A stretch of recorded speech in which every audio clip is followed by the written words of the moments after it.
mbokk yi ñu dem ci hôpital Amadou Sakhir Ndiéguène foofee nag jàppale ne contractuels yi maire ba futt la ñu def jëm ci anam wi nga xam ne noonee la ñu séddalee li nga xam ne moom moo di indemnité wu logement yi leneen ci ay primes itam bokk na ci loo xamante ni àddunañ ci ñuy sàkku ci jëruñ ji nga xam ne nag moom la ñu dénk wàllu wér-gu-yaram mu daal di joyanti yooyu la dogal nga xam ne nag jot nañu koo jël reportage Cheikh Anta Diop ak Selatir ñu teewlu.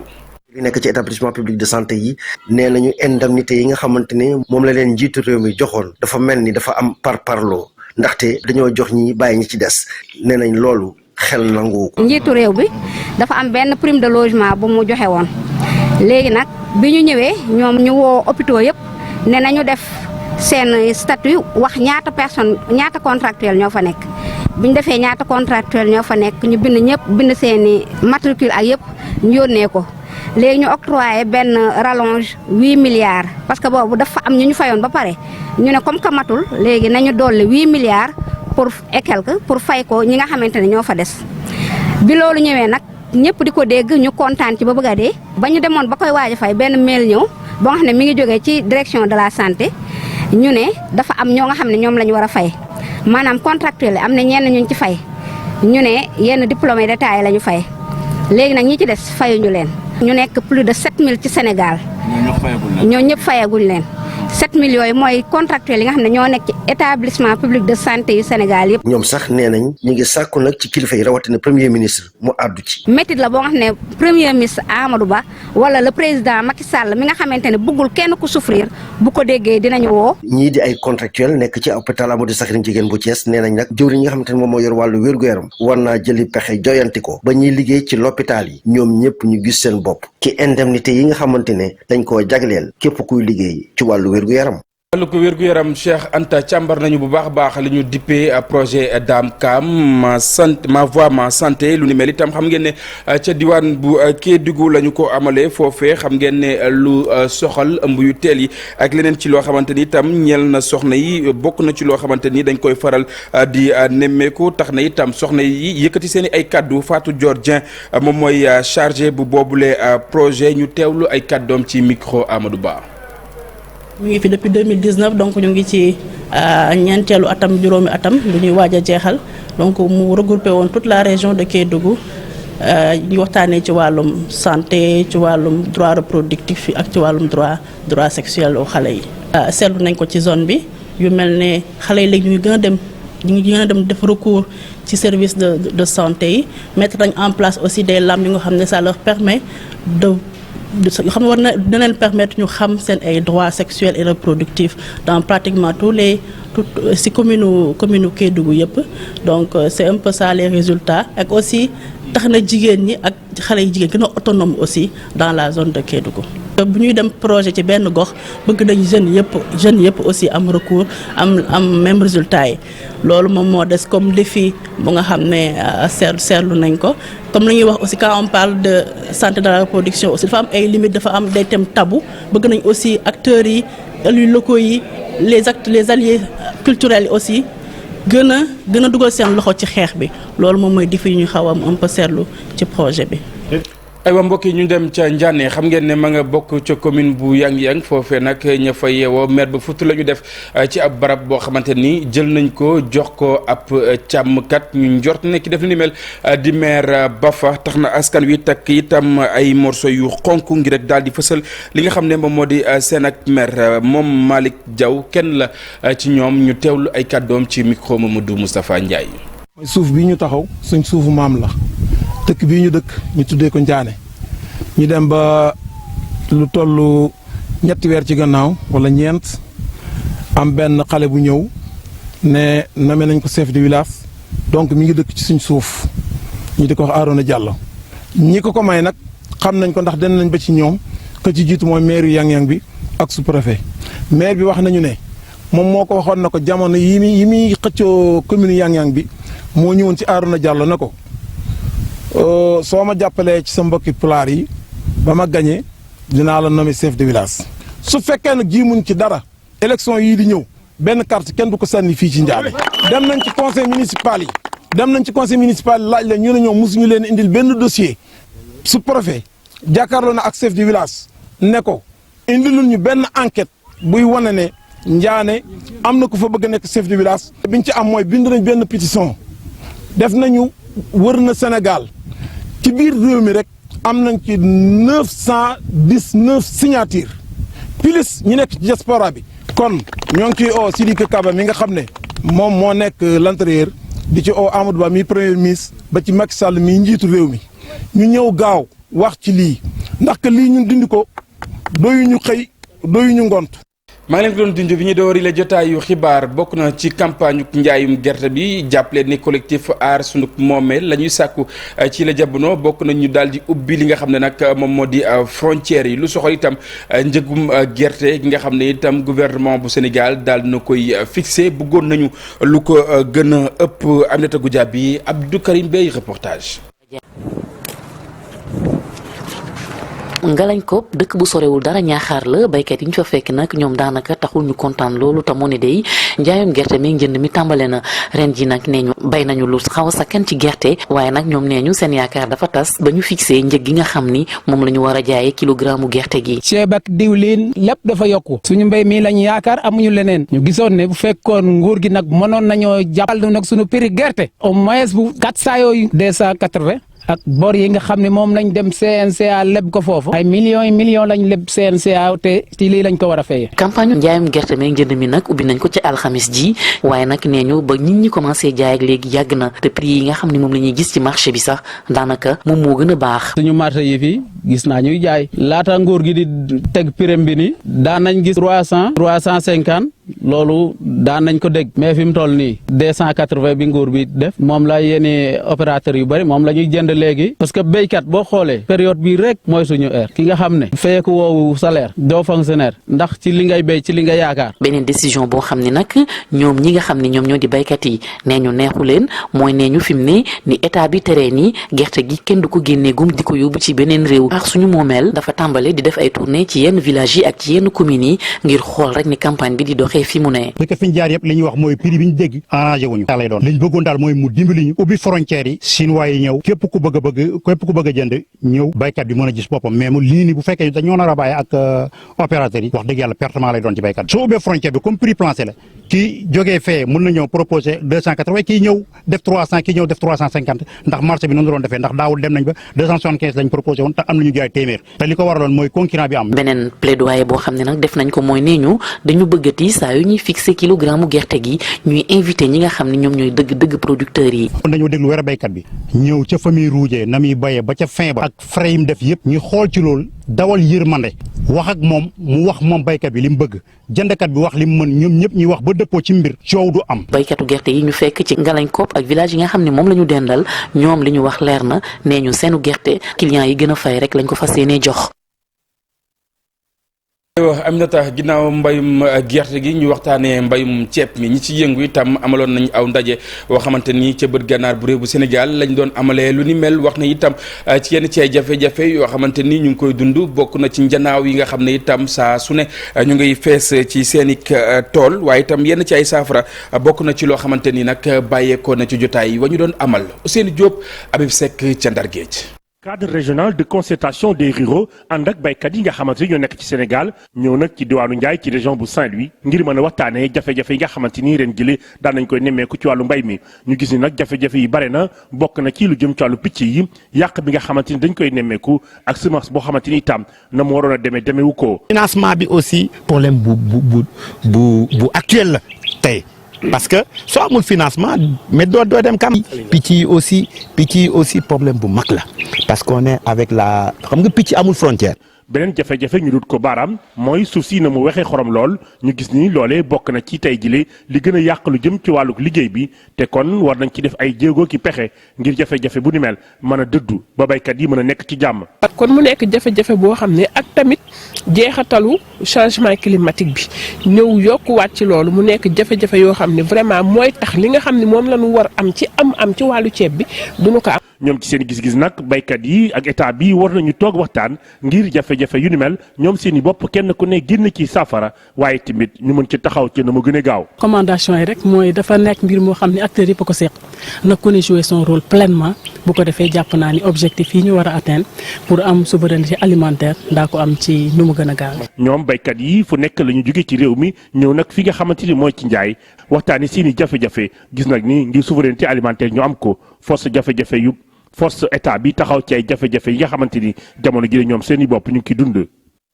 Ousseynou souveraineté alimentaire boobee nga àddu ngir mu am faaw rek ñu daal di jëmmal lu ñu dëppee entrepreneuriat rural ay kàddu la yoo xamante ni itam ñu yëngu ci wàllu mbay mi ba tey ñoom ñoo ko rek daal di yëkkati rawatina vallée bu Fadial jàppal ne Proval CV ak itam Banque africaine bu développement ba ci ANCAR ñoom itam daal nañuy wax yenn ci ay saafara yoo xamante ni bu ñu ko jëmmalee daañu amal lu ni mel ba mu mat sëkk ju teewlu reportage bu Ndeye Mati Dieng ak Mamadou Gueye. baykat yi nga xamante ne ñoo nekk ci Fadial ak yeneen yu jóge ci yeneen i gox ci département bu Mbour ñëw ngir weccoo xalaat ci seen toolu ceeb yi le agence nationale bu conseil agricole ak rural di ANCAR ñëwoon ànd ak ñoom gis ne mbay mi ñu am mbay mu baax la. parce que Thiès am na ñu bëri ñoo xam ne xamuñu ni am na un très grand potentiel pour la production de riz parce que y a la vallée de Fadial boo xam ne am na 800 hectares te 600 hectares yi yëpp département Mbour la bokk donc ñoom ñu fi liggéey bu am solo jigéen ñi. waaye nag mbay mi li muy baax terewul ñoom ñi le am ay jafe-jafe yoo xamante ne mu di ñàkk jumtukaay yu ñu liggéeyee ak itam ay yoon ñu defal leen ko ci seeni tool yi lee. jafe-jafe bi mooy problème matériel lañu moo ñu manqué ndax boo seetloo àll bi tey gis ngeen kon mu yaatoo bu fekkente ne benn tracteur danga moo ko nar a liggéey metti na lool benn machine bëgg koo bu ndaw metti na loolu moom suñu jafe-jafe bu mag la aménagement ba itam wax nañ ko. mu di ay jafe-jafe yoo xamante ne Proval CV di benn programme boo xamante ne nguurub Sénégal moom moo ko teg nee na jug na ngir daal di koy saafara. Fadial liñ fiy def li ci jiitu mooy fexe ba jàppale leen vallée bi ñun projet bi ñu aménagé fi lu tolloog 200 hectares waaye tamit tabaxal leen fi lu ñu tuddee unité de transformation waaye bëgg nañ ci deuxième phase bi tamit ñu yokkal leen ci lu ñuy def benn magasin stockage suñu partenaire technique yi ñoom ñooy accompagner mbootaayu groupement yi wala yu demee noonu ci volet technique mais ñun Proval aussi ñooy accompagner ñoom ci li ñu tuddee dynamique organisationnelle ak gestion administrative et financière. baykat yi léegi bi ñu yëkkatee kàddu bari na ci ñoom ñoo xamante ne dëggal nañu mbébét bi ñu am ngir daal di jox département bu Mbour bi yépp ceeb ndax ñu ne mën nañu ko ci buñ leen jàppalee. ñu waxtaanee mbay ndër mi jàppal ne itam ñànkandi mi ngi nekk ca commune bu Ndiaroumé foofu itam ab projet woo xamante ni amal nañu ko foofee lu toll ci 7 hectares woo xamante ni jagle nañu ko ay soxna yoo xamante ni itam ñu nga foofee jàppale ne gouvernement bu Canada moom moo amal googuleeg njàppandal jëm ci doomu réew yu Sénégal yi léegi bu ko defee itam ñoom ci seen bopp ñu mën a mënal seen bopp Bakary Konté xaali jàmme reportage. périmètre maraîcher bi nekk fii ci Ñandanki moom nag mu ngi étendre sur 5 hectares ñu ngi koy financé si 120 millions si suñu xaalis mu nekk nag initiative projet phare di femme et agriculture résiliente. Ñandanki périmètre lañ fi def pour li ñu tuddee ci wolof toolu dër donc maraîchage donc 7 hectares la yoo xamante ni femmes yi nekk fii femme Ñandanki yi dañ koy mën a exploiter. ci en toute saison que ce soit saison pluie bi maanaam bu tawee comme nawet comme noor donc dinañ ko mën a exploiter ndax dañoo am fii système d'irrigation parce que dañ ko aménager def ci système d'irrigation boo xam dina permettre ñi am ndox tout le temps à tout moment dans l'année. Fatou Diaby mooy présidente GIE Dimbaya Kafo bu Ñandanki. nka jibi ke mbul kolon la mbulo bu njëkk ba ci teen lañ daan rootee loolu métti woon na torop moo tax projet phare indi ñu seen dimbal tabax ñu benn forage la pour ni na membre la sa fen soto no ñamin Djibril Baldé du président Azak Koli FIFA formé nañ leen ci égalité naka la góor ak jigéen di def ci biir kër gi ndax seen koom yokk naka la jigéen di mën a doxal xaalisam vraiment naka la jigéen ci jaww ji ñu nekk parce que jaww ji dafa changé naka la ñuy def pour adapté wu ci loolu. sous-préfet bu Diaroumé kontaan loolu di Ousmane Ngom moom nag mi ñaax collectivité territoriales yi. ñu lancé appel aussi collectivités locales yi ne la ñu jàppale jigéen ñi parce que jigéen ñi ñu jar a jàppale lañ leneen li mooy ñu xam ne état Sénégal dafa bëgg jigéen ñi manal seen bopp fépp fu góor taxaw jigéen mën naa taxaw ci wetam manal boppam loolu moo tax état du Sénégal. di ñaax organisation yi ak collectivité ta ne ni ñuy yombalal jigéen ñi ñu mën a jot ci suuf si. fii nag ci région bu Sédhiou projet phare daan na fi réaliser 5 périmètres maraîchers dem ba ci 27 hectares investissement bi nag boo ko xayma ëpp na ci 1 milliard si suñ xaalis. ginnaaw ñandanki ci wàllu mbay mi ñu tëj loolee wax itam ci leneen lu ma leen doon jund yu bokk na ci élection yu représentativité yi xam ngeen ne fédération générale yu liggéeykat yi ñoom itam la ñuy sàkku bokk na ci barab voté yi nag jege lool ñi nga xam ne ñoom ñoo di askan wi Mbaalo Thiam ak i ñooñam itam leneen ci loo xamante ni bëgg nañu ko ñu daal di fësal li nga xam ne moom moo di carte électorale yi seen ay kàddu lañ leen di digtal ci micro Thierno Fall. dafa am lu leer loo xamante ni dañ ko tënkoon. te ñu nekkoon ay góor ministre du travail à travers les préfets war koo jëfe mooy fépp foo xam ni am na lu mat téeméeri liggéeykat dañ faa war a samp bureau de vote su fekkente ni ëpp na téeméer dafa war a nekk centre de vote donc li ñu jublu ci carte bi ñu waxoon bi ñu proposé woon mooy nit ñi bañ a déplacé wu di dem fu sori ndaxte mardi lay doon bisu talaata lay doon le 12. donc bëgguñu travailleurs yi di tukki pour voter li ñu bëgg mooy bureau de vote yi jige travailleurs yi nga xam ni jour boobu kenn du ko perte ki nga xam ne day nekk jàngalekat mën naa génne école am dem sànni kartam di kaat jàngale ki nga xam ne également dafa nekk au niveau de la santé mën a dem sànni kartam di kaat liggéey ki nga xam dafa nekk au niveau de la mairie dem sànni kartam di ko liggéey loolu lañ ci jublu woon mais li ñu gis ni vraiment xaw na tey xel parce que ci information yi am na ci ay béréb yoo xamante ni bureau de vote yi dafa sori liggéeykat yi te loolu gënul loolu baaxul loolu également duñ ko nangu. ñu àddu ci leneen mu ñeel njàng ak njàngale yi daal di joyant yenn ci ay taax yoo xamante ni ay daara la lu ni mel itam bokk ci bëgg-bëgguk ñi nga xam ne ñoom ñoo bootu ci inspection ou éducation ak itam formation ñoom itam aw forum boo xamante ni moom la ñu lancé woon jagleel ko wàll wi ki nga xam ne nag moom moo di jiit bu bokk moomeel bu Ndar Géej moom Mansour Faye la mu xamle moom moo di nag loolee dafa war a doon léppi ñëpp ngir rek ndongo yi mën a jàng ci anam bu mucc ayib. ay kaddu Mansour Faye lañ leen di digtal ci micro Ousseynou Diop. dafa nekk dëkk boo xam ni suñ borom bàyyi ko dafa am avenir mënuñu am nekk di séntu gaz nekk di defaraat jéem a defaraat dëkk bi di am école yoo xam ni boo yëkkatee seen ca kaw di gis asamaan si mënul nekk te warul nekk donc dafa war nekk une priorité. yu toppataat école yi wax naa léegi ni président Macky Sall dafa ni il faut que ñu dugal budget boo xam ni pour réhabiliter les écoles primaires comme les lycées aussi parce que boo jël lycée Charles de Gaulle ñëpp gis nañ ni aussi dafa commencé màggat na sax d'ailleurs donc boo jëlee aussi yenn écoles yi noonu la tëddee et c'est important. bu ñu ko defee benn chaque fois bu ñuy envoyé note nañ ko def parce que il y va de la sécurité des enfants. aywa ñu àddu ci doxub nemmeeku woo xamante ni amaloon na ko ca Cap Manuel moom Cheikh Mbacké Bara Dolly demoon seeti ki nga xam ne nag moom moo di Ousmane Sonko la mu xamle moom moo di nag rafetlu na bu baax a baax am itam xel mu dal ci wér-gu-yaramu ki nga xam ne moom moo di Ousmane Sonko lu mooy loolee itam waxtaanee na lu soxal langu ko politique bi fii ci réew bu Sénégal rawatina dëkk bu sell wa di Touba Mbacké moom Cheikh Mbacké Bara Dolly ñu digtal leen ay kàddoom ci micro Abdoulaye Paté Anne. département Mbacké ñu gis ci ay avancement yu am solo yoo xam ne ci 2024 bi jël nañ ko def ko ci Touba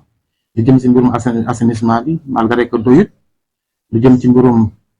tëli yi fa nekkoon ak ndox mi yooyu yëpp dugal nañ ko ci budget bi ci 2024 loolu bokk na ci li tax ñu wote budget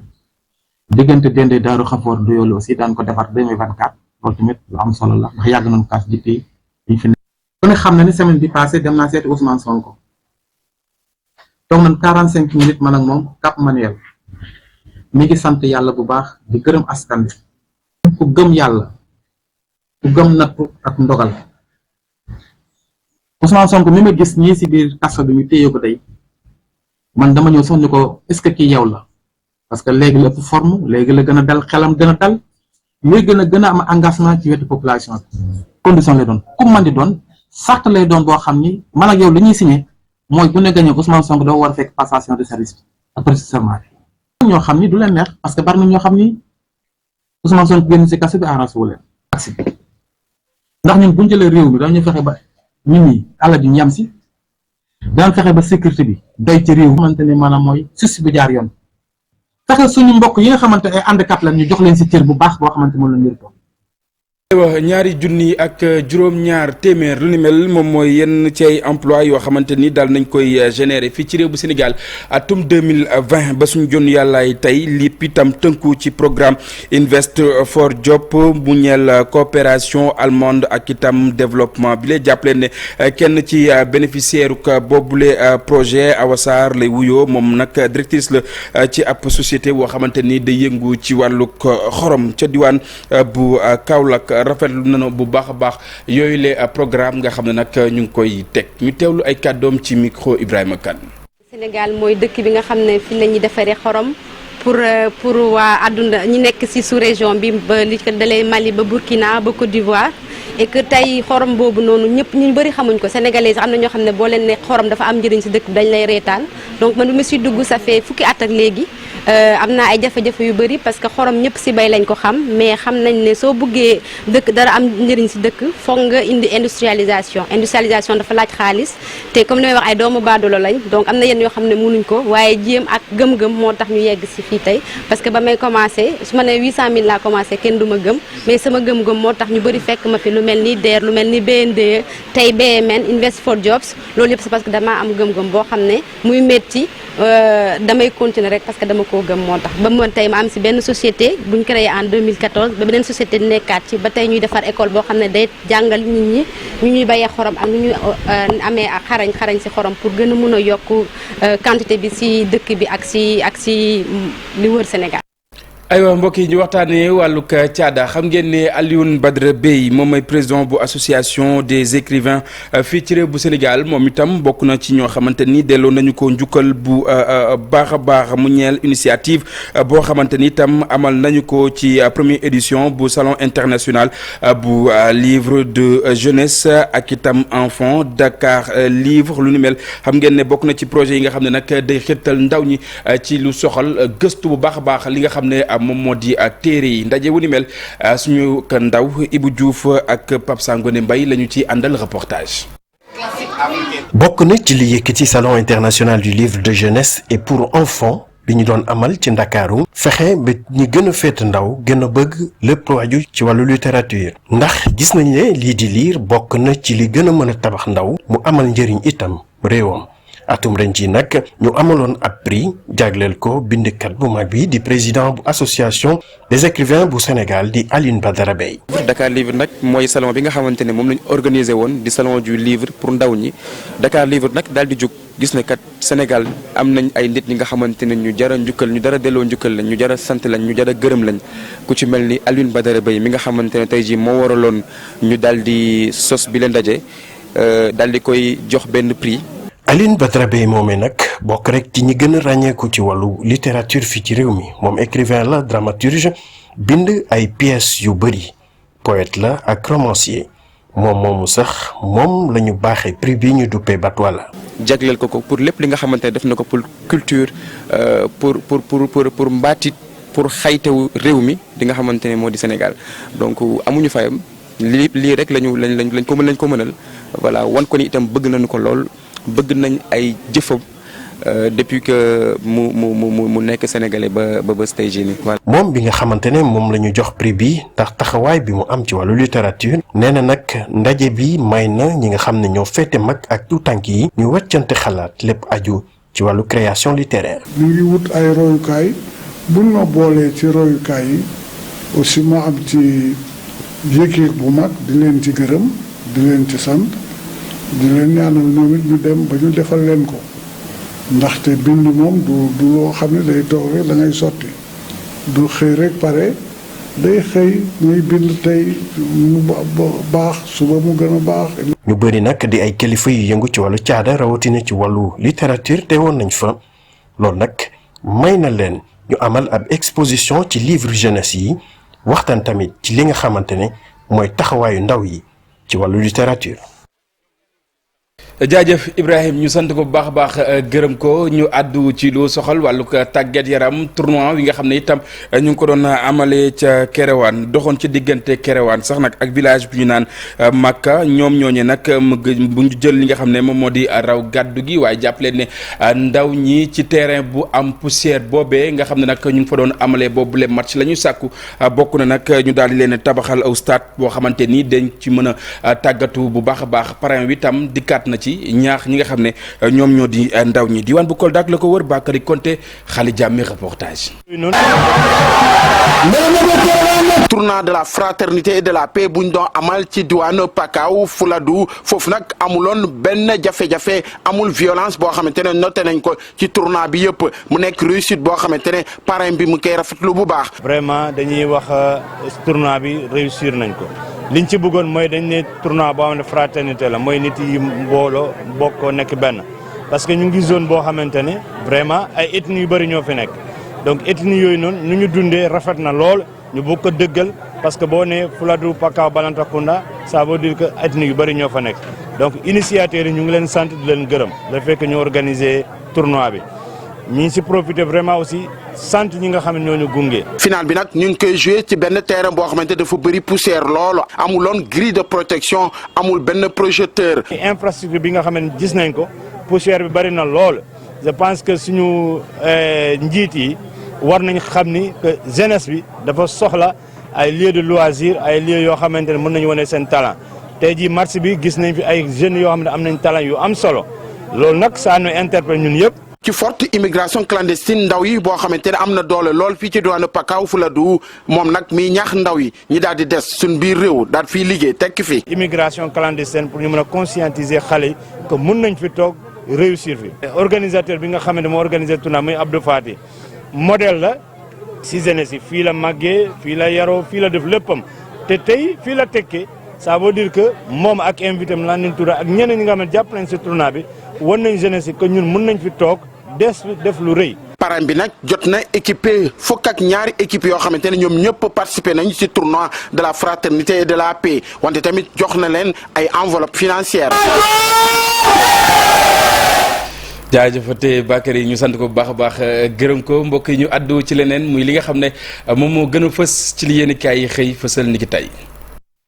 dal leen ak jàmm guerre de Troie Macky Mimi Yaxam moo nekk ci xët u njëkku l'Observateur journal Futur Média bi ne ñett ñu doon ànd démb ñoo tàqali ko tey ba seeni mbir jëm ci yoon Aminata Touré mi mënta wanaasu ba tey na mu jógee ca Benno Bokk Yaakaar moo tax ba dara du ko may ku fa rek Benno Bokk Yaakaar rawatina candidat Benno Bokk Yaakaar yéenekaay bi ne ci ayu bés bi ñu weesu journal Le Soleil te Yaxam Mbaye di ko jiite dafa xëy bind ceew xëtam ne Amadou Ba am na lu ëpp ñetti millions yi parrain ci parrainage yi Mimi bi mu ko liiree la jàmmam jeex ndax ne du dëgg yamul foofu dafa porté plainte journal Le Soleil ngir ñu toppi ko fësal xibaar yu wérul li wér te wóor moo di APR ga ñu bokkoon ñoom ñett di doxal démb la am fukki at ak juróom journal Tribune ne nekkoon ni te prox ndoll ci jigéeni APR yi ñu yóbbu seeni parrainage yéenekaay bi ne ci njiitalul Ndeye Saly Diop Dieng jox nañu Amadou Ba téeméer ak fukk ak benn junniy parrain ba noppi dik ko lu ni mel keroog élection présidentielle yu atum 2024 élection yooye moo ngi gën di jege gannaaw parrainage bi caution yi Vox Populi ne taxit ba caisse des dépôts et consignation nekk jamono ji sele bu yoonu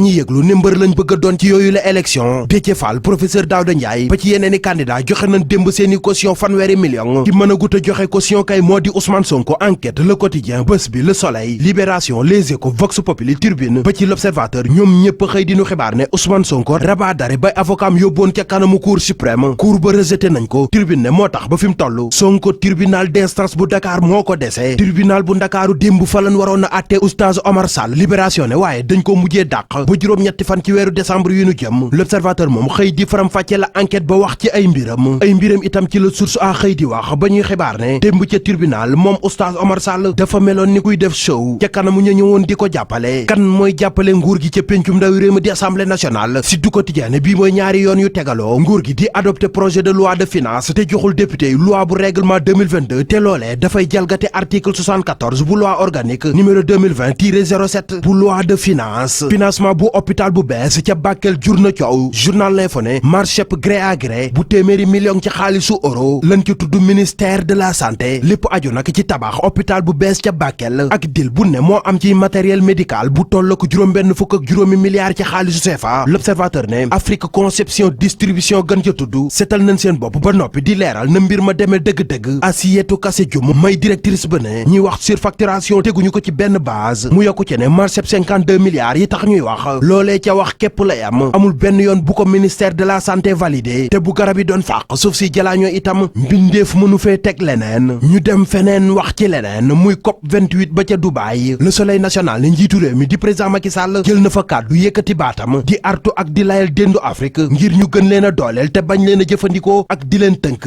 ñu fekkaat ko ci journal L'As mu fay wax lu ni mel wax ji enquête xëye moo di événement Thiaroye bi amoon benn fan ci weeru décembre atum 1944 journal bi ne juróom-ñaar fukki at ak juróom-ñeent ak léegi taarix du ko fàtte bari woon na sunu maam yun ca boom te ba tey bari na lu ca lëndëm ñi seen ëllëg lëndëm ñoo di ñaari vigiles yi ci Les Échos journal bi ne ca këru courant gii di Excelec dañ faa sàcc juróom-ñaari transformateur électrique yuy jar benn bu nekk fanweeri million ci xaalis CFA gars yi sàcc ko jaaye ko benn bu nekk benn million yéenekaay bi ne fi mu toll jàpp nañ ca ñaari vigile ak ka ko doon rawale.